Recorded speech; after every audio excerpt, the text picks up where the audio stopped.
दर्शकवृन्द नमस्कार। समय आफ्नै गतिमा चल्छ, न त छिटो न त ढिलो, तर पनि समय बितेको पत्तो हुँदैन। जीवनले समय सिकाउँछ। समयले देश, काल, परिस्थिति र पात्र भन्दा पनि धेरै जीवन सिकाउँछ। भिडभाडमा, एकान्तमा, घरभित्र, घर बाहिर, बिहान साँझ राति हरेक क्षण सिकाइरहन्छ समयले, यदि हामीले सिक्न चाह्यौँ भने। हिजो विगतको चिहानमा गइसक्दा र भोलि भविष्यको गर्वमा रहँदा हामी आजमा बाँचिरहन्छौँ। विगत, वर्तमान र आगतको बहावमा यिनै भोगाई र सिकाइको सम्मिश्रण कार्यक्रम टक अफ द टाउनमा यहाँहरूलाई स्वागत छ र कार्यक्रमका साथ उपस्थित भएको छु म किशोर पन्थी। दर्शकवृन्द, आजको कार्यक्रममा हामीले एकजना यस्ता विशिष्ट व्यक्तित्वलाई पाहुना बनाएका छौँ जसले सामाजिक परिवर्तनका लागि आफैबाट एउटा नौलो सुरुवात गर्नुभएको छ। उहाँले के कस्तो नौलो सुरुवात गर्नुभयो, आजको कार्यक्रममा हामीले यसै विषयमा उहाँसँग कुराकानी गर्दैछौँ। उहाँ हुनुहुन्छ प्रदीप थापा परियार। यहाँलाई कार्यक्रममा स्वागत छ। नमस्ते, यहाँलाई धन्यवाद। तपाईँले भर्खरै आफ्नो विवाहको पहिलो एनिभर्सरी मनाउनु भयो, यहाँलाई बधाई पनि छ, हामी बधाई दिन चाहन्छौँ। Thank you. तपाईँ प्रदीप थापा मगर डाक्टर विष्णुमाया परियारसँग बिहा गर्नुभयो। हो। नेपालको सन्दर्भमा एउटा दलित जातिको रूपमा परियारलाई लिइन्छ। यस सन्दर्भमा तपाईँले जुन अन्तर्जातीय विवाहको लागि हिम्मत गर्नुभयो, त्यो नै एउटा सामाजिक रूपान्तरणको दिशामा एउटा अभियान थियो र पछि तपाईँले आफ्नो नामको पछाडि श्रीमतीको थरलाई कानुनी रूपमा समावेश गर्नुभयो। यो अर्को सामाजिक रूपान्तरणको दिशामा अर्को चुनौतीपूर्ण कामको रूपमा हामीले बुझ्न सक्छौँ। यतिखेर सुरुमा तपाईँले डाक्टर विष्णुमाया परियारसँग, एउटा मगरको छोरोले डाक्टर विष्णुमाया परियारसँग विवाह गर्नुभयो। त्यति बेला के कस्ता चुनौतीहरू सामना गर्नु पर्यो, के कस्तो सोचाइहरू आयो तपाईँको मनमा, अथवा बाहिर सोसाइटीबाट के कस्ता कुराहरू सामना गर्नु पर्यो? मैले विष्णुमाया परियारसँग बिहा गर्दाखेरि त्यस्तो कुनै व्यवधानहरू आएन, किनभने हामी अमेरिकामा थियौँ। अनि उनको परिवार, मेरो परिवार, अनि उनको शिक्षा दीक्षा, मेरो शिक्षा दीक्षा बाहिर भएकोले गर्दाखेरि हामीले बिहेको त्यति चुनौती चाहिँ भएन। तर सामाजिक अहिलेको नेपालको समाज हेर्दाखेरि अलिकति अझै पनि जातवादका कुराहरू हुन्छन्, छुवाछुतका कुराहरू अझै पनि हुन्छन्। यो परिवेशमा तपाईँले आफ्नो परिवारलाई बुझाउनको लागि, उहाँको परिवारलाई बुझाउनको लागि के कस्तो त्यो अवस्थाको ट्याकल गर्नु पर्यो, त्यति बेलाको अलिकति कस्तो स्मरण रह्यो, त्यो बताइदिनुहोस् न हामीलाई। हाम्रो बिहे खासमा भन्ने हो भने हामी दुईजनाको मिलनबाट, भेटबाट भएको थियो। त्यसमा हामीले जातीय विभेदको कुरा अथवा घर परिवारले के भन्लान् भन्ने कुरा हामीले सोचेनौँ। त्यो चाहिँ हाम्रो नितान्त हाम्रो व्यक्तिगत कुरा थियो। तर हामीलाई यो पनि थाहा थियो कि म कुन चाहिँ जातको हुँ, होइन, कुन चाहिँ समाजबाट आएको हुँ र उनी कुन चाहिँ समाजबाट आएको हो र यसको असर के पर्ला। किनभने हामीले दिनदिनै एउटा जातिले अर्को जातिलाई छोएको आधारमा अनि मन्दिरमा पस्न खोजेको आधारमा विभिन्न हिसाबहरू अझै पनि नेपालमा पढिरहेको छ। त्यो हिसाबले गर्दाखेरि झन् दुईटा फरक फरक जातिको, एउटा दलित, तथाकथित दलित भनाउँदो जातिको र अर्को जनजाति भनाउँदो जातिको व्यक्तिबीच बिहा हुँदाखेरि त पक्का पनि हामीले यसको असर के पर्ला भनेर त हामीले केही त सोच्यौँ। तर अहिले हामीले जुन अभियान सुरु गरेका छौँ त्यो नै अभियान हामी सुरु गर्न पर्ला भन्ने चाहिँ त्यस्तो फिल भएको थिएन। तर हामी जब बिहे गरेर नेपाल गयौँ अनि नेपालको सबै परिस्थितिहरू हेऱ्यौँ, त्यसले के गर्यो भन्दाखेरि हामीले चाहिँ यो विभेद चाहिँ, जातीय विभेद हटाउनुपर्छ र त्यसको लागि एउटा अभियान छेड्नुपर्छ भन्ने लाग्यो। तपाईँ आफैमा पनि एउटा सचेत सञ्चारकर्मी हुनुहुन्छ, लामो समयदेखि सञ्चारकर्ममा क्रियाशील हुनुहुन्छ। न्युयोर्कमा रहेर पनि तपाईँले युएस नेपाल अनलाइनको प्रधान सम्पादकका रूपमा सञ्चारकर्ममा क्रियाशील हुनुहुन्छ, एउटा सचेत सञ्चारकर्मी। डाक्टर विष्णुमाया परियार एउटा सचेत अधिकारकर्मी, लामो समयदेखि अधिकारकर्ममा हुनुहुन्छ र उहाँको नाम पनि अधिकार कर्मको क्षेत्रमा नेपालदेखि अमेरिकासम्म नौलो नाम होइन। यस सन्दर्भमा तपाईँहरू बीच भेट भएर प्रेम विवाह भइसकेपछि जब तपाईँ डाक्टर विष्णुमाया परियारको घरमा गोर्खामा रहेको घरमा उहाँको बुवा मुवालाई भेट्न जानुभयो, त्यति बेला उहाँको बुवा मुवाको रेस्पोन्स चाहिँ कस्तो थियो, कस्तो पाउनुभयो त्यति बेला? हाम्रो दुईटै परिवारबाट त्यस्तो किसिमको बाधा व्यवधान केही पनि आएन। उनको आमाबाट पनि त्यस्तो किसिमको व्यवधानहरू आएन। बुवा त बिरामी हुनुहुन्थ्यो अनि मेरो आमा मात्रै हुनुहुन्छ 84 वर्षको गुल्मीमा। म पनि त्यहाँ गएँ अनि विष्णुलाई मैले त्यहाँ बोलाएँ। मेरो आमाले पनि घरमा स्वीकार्नु भयो। त्यस्तो हामीलाई व्यवधानहरू आएन। तर अब समाजमा विभेद त छ। अनि सुरुमा केही भन्नुभयो कि भएन तपाईँको आमाले घरमा गइसकेपछि? तपाईँले जब डाक्टर विष्णुमाया परियार घरमा जानुभयो अथवा तपाईँले विवाह गर्ने डिसिजन उहाँलाई सुनाउनु भयो, जब उहाँले के रेस्पोन्स, प्रारम्भिक रेस्पोन्स, उहाँको प्रतिक्रिया के थियो? आमाले पहिलेदेखि नै विष्णुको बारेमा थाहा थियो, किनभने पहिला पनि मैले आमा कहाँ लगेर गएको थिएँ। आमालाई त्यो थाहा थियो। र अर्को कुरा, आमालाई समाजमा हाम्रो जुन हुर्किने, समाजमा घुलमिल हुने जुन परिवेश छ त्यहाँ चाहिँ विभिन्न जात तथाकथित दलित भनाउँदो जातको परिवारसँग नि हाम्रो घुलमिल बस उठ खानपिन हुने भएको भएर आमाले त्यस्तो किसिमको प्रतिवाद चाहिँ गर्नु भएन। केही पनि प्रतिवाद भएन। सामाजिक हिसाबले समाजको एउटा गुल्मीको ठुलो लुम्पेक एउटा गाविस जुन अलिकति सामाजिक हिसाबले त्यति धेरै फरवार्ड त छैन, त्यहाँ सामाजिक हिसाबले भनाइहरू, त्यस्तो अब्स्ट्याकलहरू, कुनै केही कुराहरू तपाईँहरूले सुन्नु पर्यो, सामना गर्नु पर्यो, त्यसको जवाफ दिनु पर्यो? खास त्यस्तो खालको व्यवधान चाहिँ आएन। तर हाम्रो गाउँमा 4-5 वर्ष अगाडि एकजना दलित समुदायको युवा चाहिँ मन्दिरमा पस्न खोज्दाखेरि, तपाईँहरूकै गाउँमा? हाम्रो गाउँमा उहाँलाई त्यो मन्दिरबाट निकालियो र कुटपिट गरिएको थियो र त्यो कान्तिपुर लगायतका सञ्चार माध्यमहरू पनि आएको थियो र पछि प्रहरीले चाहिँ मध्यस्थता राखेर गरेर त्यो दलित समुदायको मान्छेले चाहिँ मन्दिरमा गएर पूजा गर्ने भनेर त्यो सहमति भएको थियो र त्यतिखेर पनि समयवश हामी त्यो दिन पुगेका थियौँ 2011 सालमा। अनि त्यतिखेर त्यो दलित समुदायको जुन काकाले आएर जुन पूजाआजा गर्नुभयो, त्यतिखेर गैर दलितकाहरू चाहिँ त्यो मन्दिरमा आएनन् र अहिले त्यो मन्दिर त्यतिकै कसैले पनि पूजा नगर्ने अवस्थामा पुगेको छ। त्यसले गर्दाखेरि अझै पनि के लाग्छ भने हाम्रो समाजमा यस्तो अवस्था छ कि हामी यो 110 वर्ष हामीलाई लाग्यो यो विभेदको अन्त्य गर्न। 1854 मुलुकी ऐन जारी भएको थियो जङ्गबहादुरबाट। त्यहाँ चाहिँ जातीय विभेद चाहिँ सिर्जना गरिएको थियो। 2021 सालको मुलुकी ऐनबाट त्यो जातीय विभेद अन्त्य गर्नलाई 110 वर्ष लाग्यो र त्यो अन्त्य भइसकेपछि पनि अहिले 52 वर्ष त बितिसक्यो नि, तर अझै गाउँमा विभेद छ, अझै सहरमा पनि विभेद छ। त्यसो भएको भएर मैले चाहिँ यो अभियान सुरु गरेको।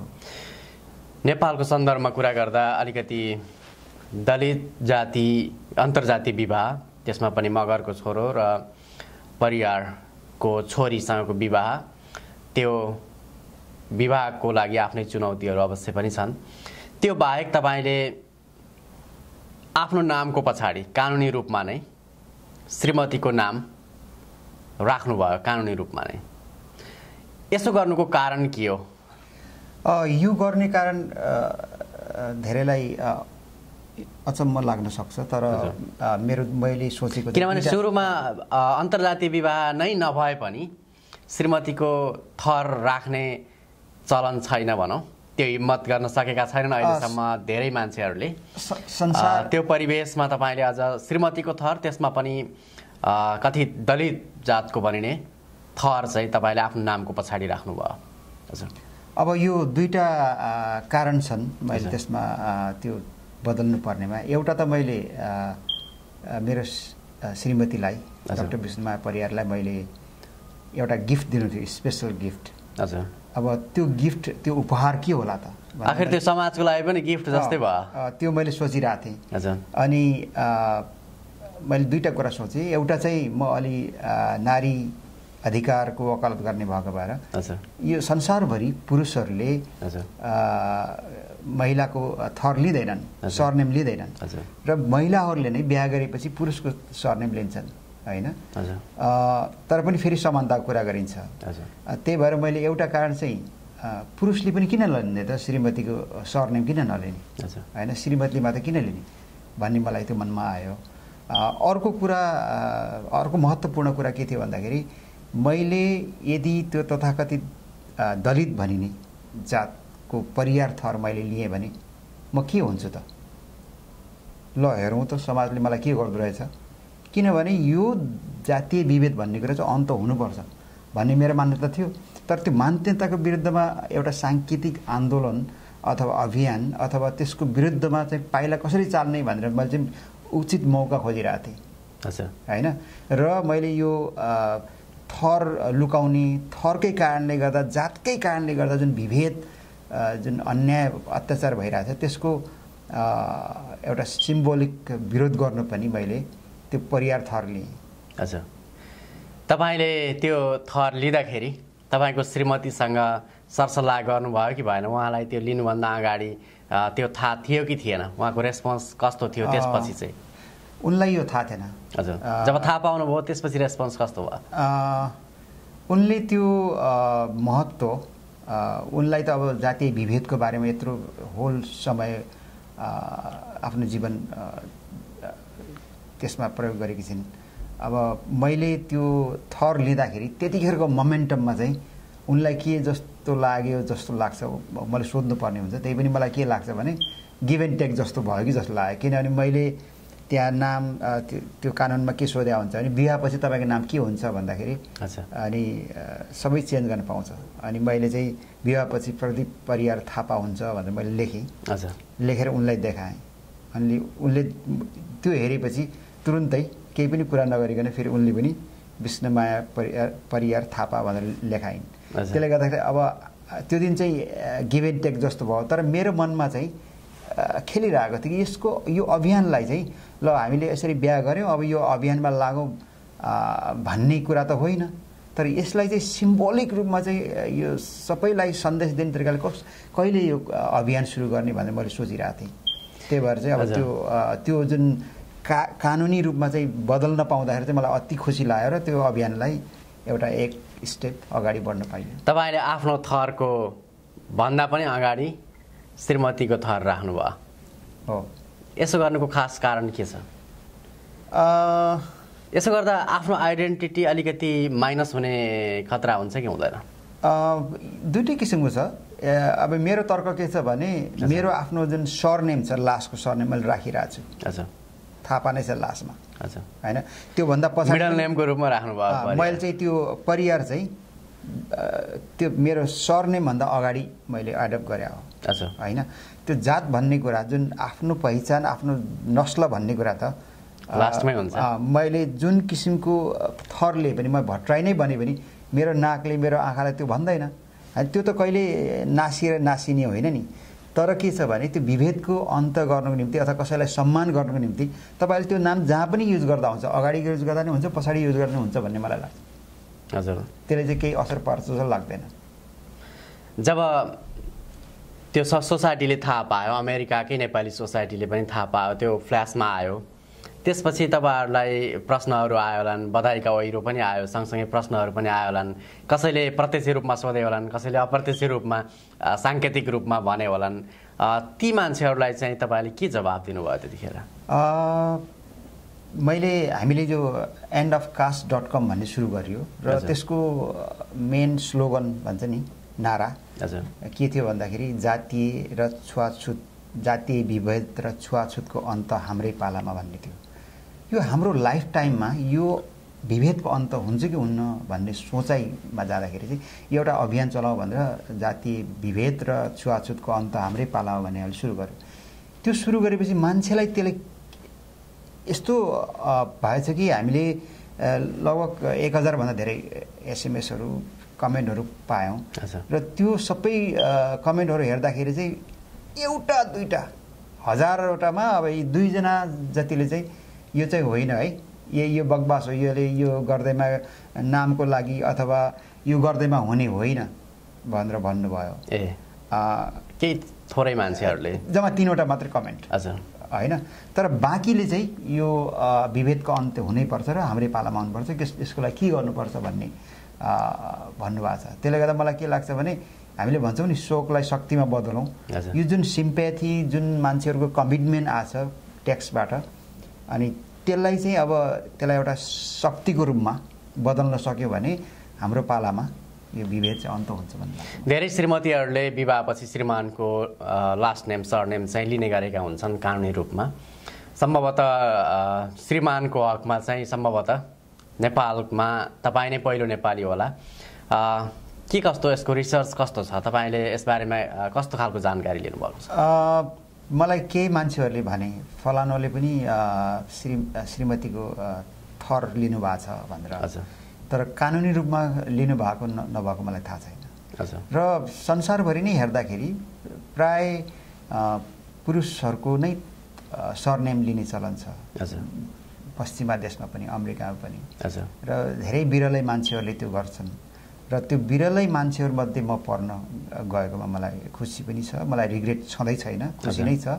र मेरो अर्को पर्पोज त्यो थर मात्रै चेन्ज गर्ने भन्दा नि यो विभेदको अन्त गर्नलाई त्यो परिवार एउटा अभियानको रूपमा चाहिँ तपाईले परिवार लिँदैमा मलाई खाली श्रीमतीलाई खुसी पार्नको लागि अथवा त्यो मात्रै नभएर अलिकति सामाजिक विभेद विरुद्धको एउटा चाहिँ अभियानको रूपमा श्रीमतीलाई खुसी त अरू कुराले पनि पार्न सकिन्छ नि। धेरै मान्छेले आफ्नो श्रीमतीलाई खुसी पार्न, धेरै प्रेम दर्शाउनको लागि मात्रै पनि श्रीमतीको सरनेम लिएको हुन सक्छ, किनभने हाम्रो समाजमा श्रीमतीले श्रीमानको सरनेम लिने एउटा त्यो परम्परा र प्रेम दर्शाउनको लागि श्रीमानको एउटा अङ्गको रूपमा आफूलाई देखाउनको लागि, प्रेम दर्शाउनको लागि लिने गरेको देखिन्छ। तर तपाईँले सरनेम चाहिँ श्रीमतीको सरनेम लिनुको कारण, श्रीमतीको लास्ट नेम लिनुको कारण चाहिँ एउटा विभेद विरुद्धको एउटा नयाँ अभियानको रूपमा यसलाई चाहिँ तपाईले किनभने श्रीमतीलाई त्यो वार्षिक उत्सव, विवाहको वार्षिक उत्सव, प्रथम वार्षिक उत्सव, अझ कुनै पनि वार्षिक उत्सवमा खुसी बनाउनु निम्ति, अनर गर्नु निम्ति त्यो मात्रै गरिरहनु जरुरी त छैन नि हैन। त्यसले त अरू कुरा पनि त असर पार्न पर्यो नि त है।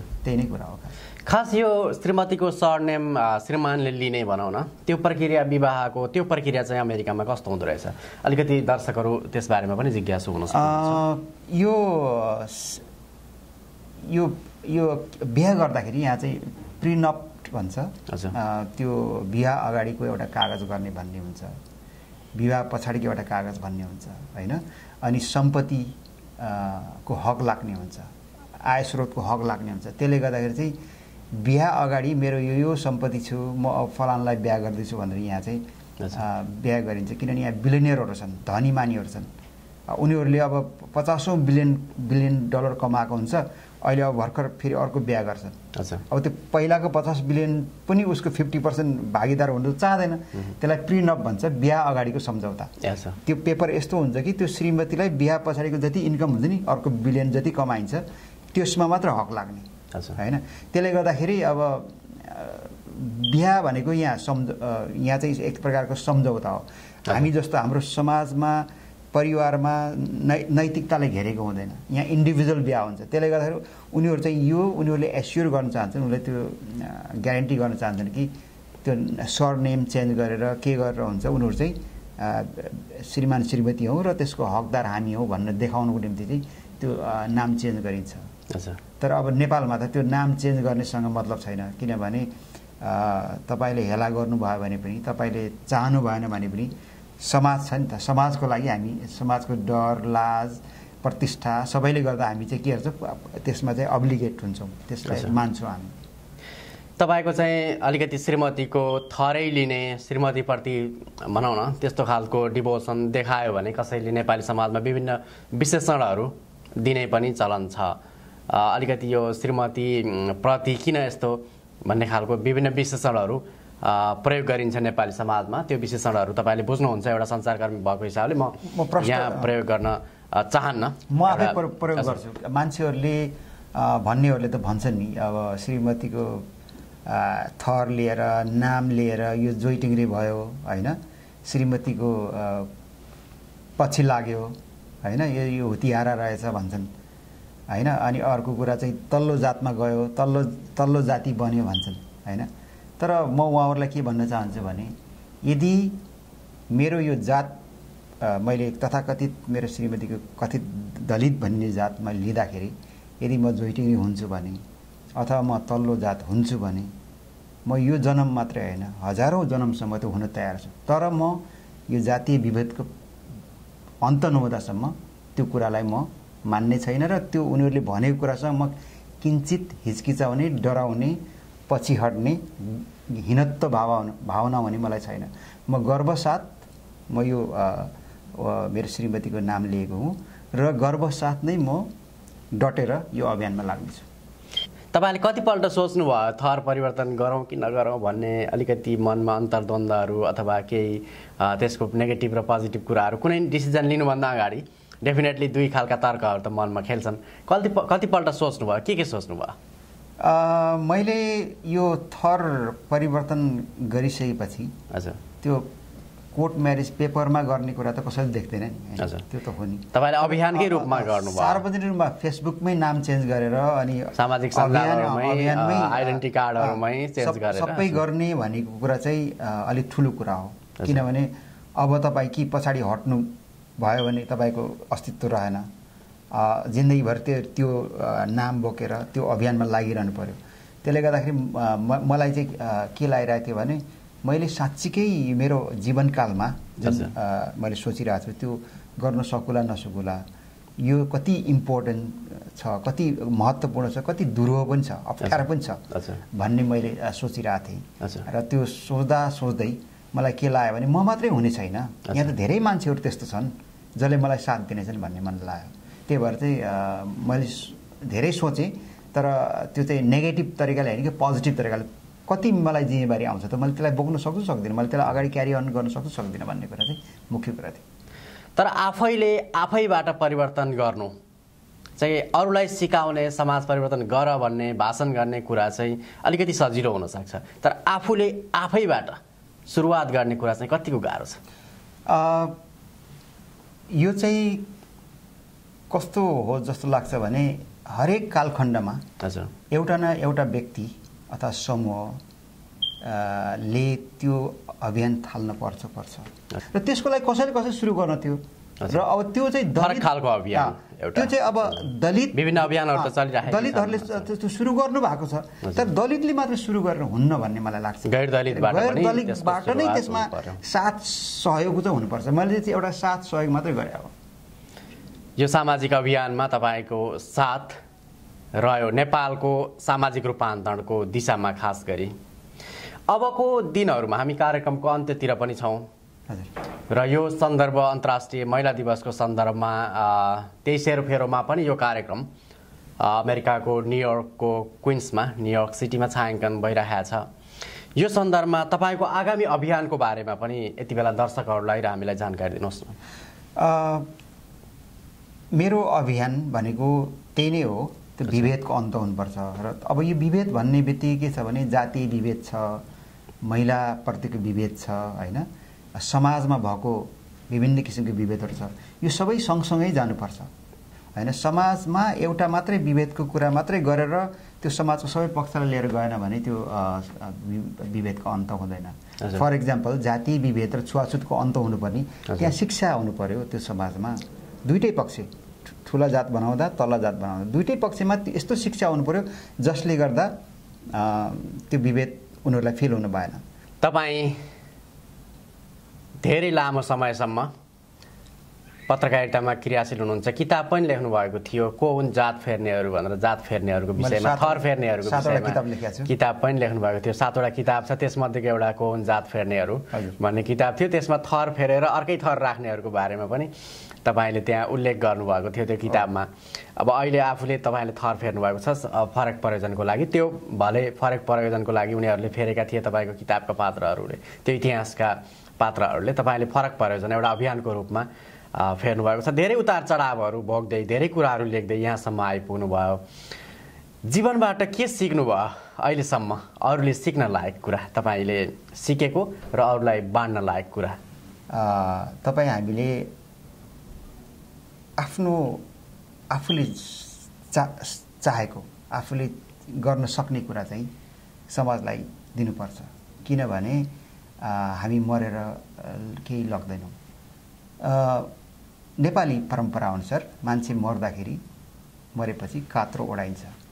कात्रोमा खल्ती हुँदैन हैन, कात्रोमा कहीँ सिलाइएको हुन्न, त्यसमा खल्ती पनि हुँदैन। भनाइ मतलब हामी जन्मदाखेरि हामी नाङ्गै केही पनि शरीर नलिएर जन्मिन्छौँ, जाँदाखेरि हामी खल्ती पनि नभएको कात्रो ओढेर केही पनि लग्दैनौँ, हामी सबै छोडेर जान्छौँ। भनेपछि जीवनको एउटा सत्यता के हो भने हामी केही पनि लिएर आउँदैनौँ र केही पनि नलिकन जान्छौँ। भनेपछि हामीले दिन मात्रै पर्यो समाजलाई, हामी चाहिँ जे छ त्यो दिन पर्यो हैन। अब अमेरिकामा त यो धनीहरूले गिभिङ प्लेज भनेर सुरु गरेका छन्। उनीहरूले आफ्नो लाइफ टाइममा आफ्नो सम्पत्तिको धेरैभन्दा 50% भन्दा धेरै दिएर जाने भनेर जुन फिलान्थ्रोपिक काम जुन अभियान चलाएका छन् बिल गेटहरूले, वारेन बफेटहरूले, यो फेसबुककै मार्क जुकरबर्गहरूले भने अब हामीसँग $1 बिलियन नभए हाम्रो मन त छ नि, हाम्रो दिमाग छ, हाम्रो आइडियाहरू होला, यो चाहिँ समाजलाई दिएर जान सक्यौँ भने त्यो चाहिँ सार्थक हुन्छ। होइन भने कात्रो त खल्ती हुँदैन, कात्रोको खल्ती हुँदैन। हामी त्यतिकै जान्यौँ भनेपछि मैले जति जानेको छु, जति कुरा छ मसँग, मैले यदि बाँडिनँ भने भोलि म लिएर जान सक्दिनँ। मेरो लैजाने चिज केही छैन, सबै छोड्ने कुरा। मेरो सुटकेससँग अथवा मेरो प्यान्ट भएको ज्याकेटमा अमेरिका आउँदा जस्तो लगेज बोकेर मेरो पर्सको क्रेडिट कार्डमा सबै बोकेर त म जाँदिनँ। म कात्रोमा त म भनिसकेँ खल्ती हुँदैन। त्यही भएर समाजलाई आफूले जानेको कुरा, आफूले सक्ने कुरा दिउँ भन्ने लाग्छ। र मेरो ख्यालमा मेरो आफ्नो जीवनको अब अभिष्ट के रहनेछ भन्दाखेरि जुन जातीय विभेद जुन नेपालमा छ त्यो चाहिँ तपाईँ हाम्रै जीवनकालमा यो अन्त हुनुपर्छ। र हाम्रो जुन पुस्ता आउने नयाँ पुस्ता छ, हाम्रो छोराछोरीहरू, दर सन्तान, उनीहरूलाई त भोग्न नपरोस्। धन्यवाद छ यहाँलाई, कार्यक्रममा आइदिनु भयो, आफ्ना कुराहरू राख्नुभयो। तपाईँको अभियानको सफलताको लागि हामी शुभकामना पनि दिन चाहन्छौँ र हामी सके जति तपाईँको यो सकारात्मक अभियानमा साथ पनि दिनेछौँ। कार्यक्रममा आइदिनु भएकोमा धन्यवाद। Thank you so much. Thank you. दर्शकवृन्द, आज हामीले कुराकानी गऱ्यौँ न्युयोर्क निवासी एकजना सञ्चारकर्मी प्रदीप परियार थापाज्यूसँग। उहाँले समाज रूपान्तरणको दिशामा नयाँ कदम चाल्ने क्रममा आफ्नो श्रीमतीको थरलाई कानुनी रूपमा नै ग्रहण गर्नुभएको थियो र हामीले यसै सन्दर्भमा कुराकानी गऱ्यौँ। उहाँसँगको कुराकानी सँगसँगै आजको कार्यक्रम टक अफ द टाउनको निर्धारित समय यहीँ पुरा भएको छ। अर्को साता पुनः नयाँ विषयका साथ उपस्थित हुने नै छौँ। त्यतिन्जेलसम्मको लागि आज्ञा दिनुहोस्। नमस्ते।